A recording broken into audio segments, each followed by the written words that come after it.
Thank you very much, Mr. President. Ladies and gentlemen, good evening. Assalamu alaikum. Lovely to see you all here tonight. We are having a very entertaining night, are we not, with some very interesting things being said from the other side of the house tonight. Let me begin by saying, as a Muslim, as a representative of Islam, I would consider myself an ambassador for Islam, a believer in Islam, a follower of Islam and its Prophet. So in that capacity, let me begin by apologizing to Anne-Marie for the Bali bombings. I apologize for the role of my religion and me and my people, for the killing of Theo van Gogh, for 7/7. Yes, that was all of us. That was Islam, that was Muslims, that was the Quran. I mean, astonishing claims to make in the very first speech tonight, on a day like today, where the Conservative Prime Minister of the United Kingdom is having to come out and point out that these kind of views are anathema. And I believe you're trying to stand for the Labour Party to become an MP in Brighton. If you do, and you make these comments, I'm guessing you'll have the whip withdrawn from you, but then again, UKIP's on the rise, they'll take you, the BNP, they might have something to say about your views. This is what Mehdi Hassan always does. By the way, just on a factual point, since we heard a lot about the second speaker, about how backward we Muslims all are, on a factual point, you said that Islam was born in Saudi Arabia. Islam was born in 610 AD. Saudi Arabia was born in 1932 AD. So you were only 1,322 years off. Not bad? Not bad start there. Talking of maths, by the way, a man named Al-Khwarizmi was one of the greatest mathematicians of all time, a Muslim, worked in the golden age of Islam.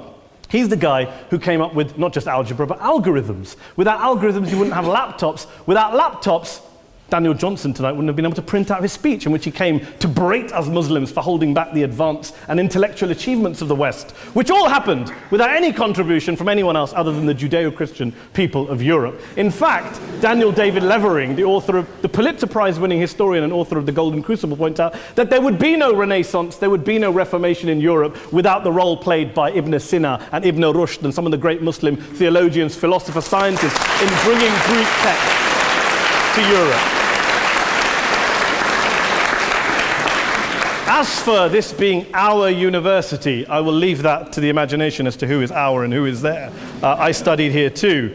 An astonishing set of speeches so far making this case tonight. A mixture of just cherry-picked quotes, facts and figures, self-serving, selective, a farrago of distortions, misrepresentations, misinterpretations, misquotations. Daniel talked about my article in the New Statesman, which got me a lot of flack, where I talked about the anti-Semitism that is prevalent in some parts of the Muslim community, which indeed it is. Of course, I didn't say in that piece that it was caused by the religion of Islam. In fact, modern anti-Semitism in the Middle East was imported from, finish the sentence, Judeo-Christian Europe, where I believe some certainly bad things happened to the Jewish people. In fact, Tom Friedman, Jewish-American columnist in the New York Times, told me in this very chamber last week that he believed, had Muslims been running Europe in the 1940s, 6 million extra Jews would still be alive today. So I'm not going to take lessons in anti-Semitism from someone who's here to defend the Judeo-Christian values of a continent that murdered 6 million Jews. Moving swiftly on. Yes. Absolutely. Well, I'm about to make that point. No, I'm about to make that point. You're right. I agree with you 110%. That is my point. I don't think Europe is evil or bad. I'm a very proud European. I don't want to judge Europe on that basis, but if we're going to play this gutter game where we pull out the Bali bombing and we pull out examples of anti-Semitism in the Islamic community, then of course I'm going to come back and say, well, hold on. I mean, look, let's be very clear. Daniel here was a last-minute replacement for Douglas Murray, who had to pull out. And Douglas and I have a well-documented differences, but to be fair to Douglas, as to be fair to Anne-Marie and to Peter, atheists. Atheists see all religions as evil, violent, threatening. What the problem I have with Daniel's speech is that Daniel comes here to run this robust defense of Christianity, forgetting that his fellow Christians, people who said they were acting in the name of Jesus, gave us the Crusades, the Spanish Inquisition, the anti-Jewish pogroms, European colonialism in Africa and Asia, the Lord's Resistance Army in Uganda, not to mention countless arson and bomb attacks on abortion clinics in the United States of America to this very day. I would like a little bit of humility from Daniel first before he begins lecturing other communities and other faiths on violence, terror, and intolerance. But, no thank you. Some water. But I would say this, to address the gentleman's very valid point here, I'm not going to play that game. I don't actually believe that Christianity is a religion of violence and hate because of what the LRA does in Uganda or what Crusaders did to Jews and Muslims in Jerusalem when they took back the city in the 12th or 13th or whatever century it was. I believe that Christianity, like Islam, like pretty much every mainstream religion, is based on love and compassion and faith. I do follow a religion in which 113 out of the 114 chapters of the Quran begins by introducing the God of Islam as a God of mercy and compassion. I would not have it any other way. I don't follow a religion which introduces my God to me as a God of war, as some kind of Greek God of wrath, as a God of hate and injustice. Not at all. As Adam pointed out, you go through the Quran and you see the mercy and the love and the justice. And yes, you have verses that refer to warfare and violence. Of course it does. This is not a motion about pacifism. I'm not here to argue that Islam is a pacifistic faith. It is not. Islam allows military action, violence in certain limited contexts. And yes, a minority of Muslims do take it out of that context. But is it religious? Well, we talked about Woolwich. Daniel and Anne-Marie have suggested that it's definitely religion that's behind all of this. Well, actually, what I find so amusing tonight is we're having a debate about Islam. And the opposition tonight have come forward. We have a graduate in law, a graduate in modern history, a graduate in chemistry. And, you know, I admire all of their intellects and their abilities, but we don't have anyone who's actually an expert on Islam, a scholar of Islam, a historian of Islam, a speaker of Arabic, even a terrorism expert or a security expert or a pollster, let alone to talk about what Muslims believe or think. Instead, we have people coming here, putting forward these views, putting forward these sweeping opinions. Listen to Professor Robert Pape of the University of Chicago, one of America's leading terrorism experts, who, unlike our esteemed opposition tonight, studied every single case of suicide terrorism between 1980 and 2005, 315 cases in total. And he concluded, and I quote, "There is little connection between suicide terrorism and Islamic fundamentalism or any of the world's religions. Rather, what nearly all suicide terrorist attacks have in common is a specific secular and strategic goal to compel modern democracies to withdraw military forces from territory that the terrorists consider to be their homeland." And the irony is, when we talk about terrorism, the irony is that the opposition and the Muslim terrorists, the Al-Qaeda types, actually have one thing in common, because they both believe that Islam is a warlike, violent religion. They both agree on that. They have everything in common. Osama bin Laden would be nodding along to everything he's heard tonight from the opposition side. He agrees with them. The problem is that mainstream Muslims don't. The majority of Muslims around the world don't. In fact, a gentleman here started quoting all sorts of polls. Gallup carried out the biggest poll of Muslims around the world, of 50,000 Muslims in 35 countries. 93% of Muslims rejected 9/11 and suicide attacks. And of the 7% who didn't, they all, when polled and focus grouped, cited political reasons for their support for violence, not religious reasons. And as for Islamic scholars and what they say, well, Daniel talks about our University of Oxford. We'll go down to Oxford Centre for Islamic Studies, get hold of a man named Sheikh Afifi al-Akiti, who is a massively well-credentialed and well-respected Islamic scholar who has studied across the world, who in the days after 7/7 published a fatwa denouncing terrorism in the name of Islam, calling for the protection of all non-combatants at all times, and describing suicide bombings as an innovation with no basis in Islamic law. Go and listen to Sheikh Tahir al-Qadri, one of Pakistan's most famous Islamic scholars, who published a 600-page fatwa condemning the killing of all innocents and all suicide bombings unconditionally without any ifs or buts.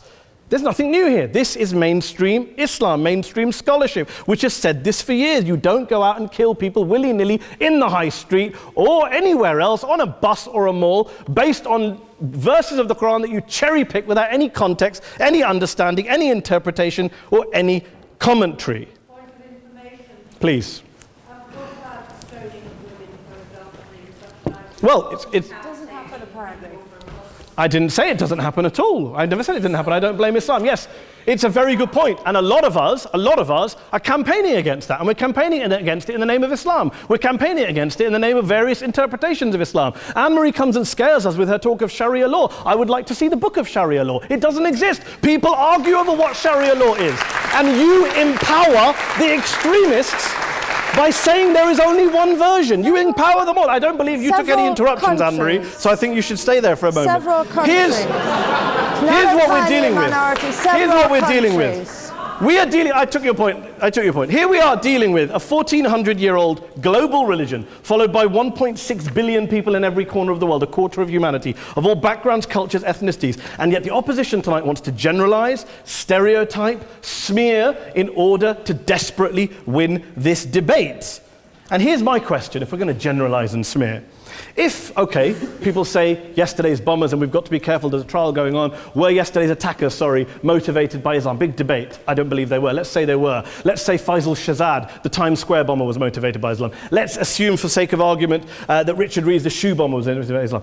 If Islam is responsible for these killings, if Islam is what is motivating these people, and Islam is therefore not a religion of peace, a religion of war, then ask yourself this question: why aren't the rest of us doing it?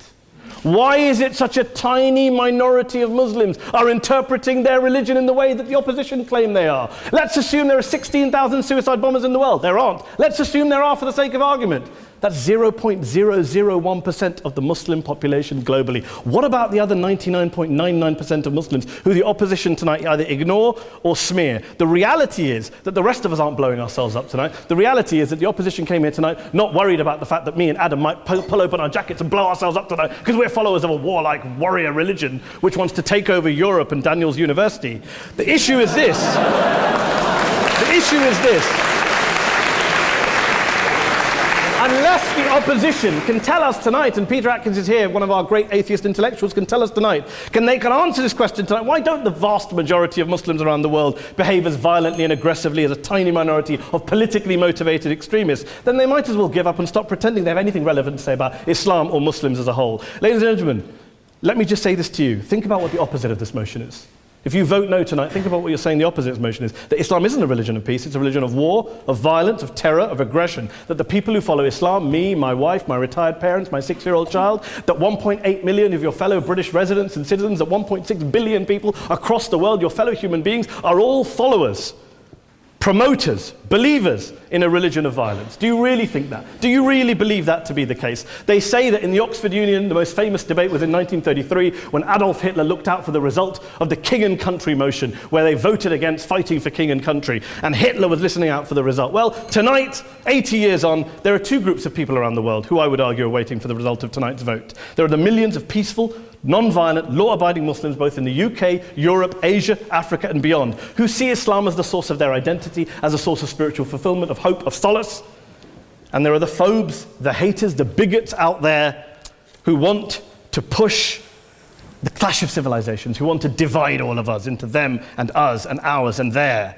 Ladies and gentlemen, I urge you all not to fuel the arguments of the phobes and bigots. Don't legitimize their divisions. Don't legitimize their hate. Trust those Muslims who you know, who you've met, who you hear, who don't believe in violence, who do want you to hear the peaceful message of the Quran as they believe it to be taught to the majority of Muslims, the Islam of peace and compassion and mercy, the Islam of the Quran, not of Al-Qaeda. Ladies and gentlemen, I beg to propose this motion to the House. I urge you to vote yes tonight. Thank you very much for your time.